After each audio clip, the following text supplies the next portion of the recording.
Hey guys, welcome back to my channel, AMT. I am Anna Marie Tarantowski, and I'm a certified personal trainer, and I'm here to talk to you guys about an exercise that I see clients struggle with doing correctly.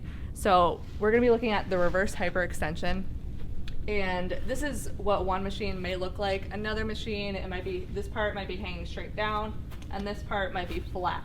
So for sake of example, this is what we're going to be using today. So a lot of the time, you'll see people doing this and they'll just try to be getting their feet way up in the air and just kind of flailing. So what I'm going to show you as I'm on the machine is how to do this correctly and set up and execute. So first thing, you're going to find a good height. First things first. Right here, it's going to lay right on the back of the calf.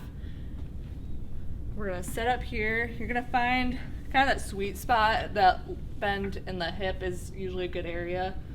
It's not the most comfortable machine. And then you're going to grip wherever it's comfortable. Right here is the most comfortable for me. Shoulders are going to be back and down.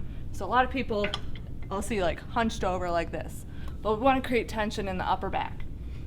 So should look like this at the beginning.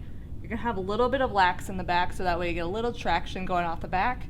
And then what you're going to do is you're going to keep the abs tight, squeeze the butt. Chest is going to come up a little bit, and then you're coming all the way down to get a little bit of traction through the low back.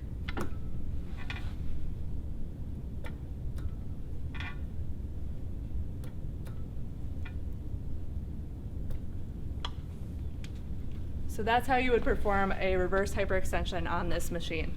So try that the next time you use a reverse hyper, and let me know if any of those tips worked for you in the comments below. Like this video if you appreciated hearing these tips and how to do this exercise, and subscribe for more videos like this. See you next time.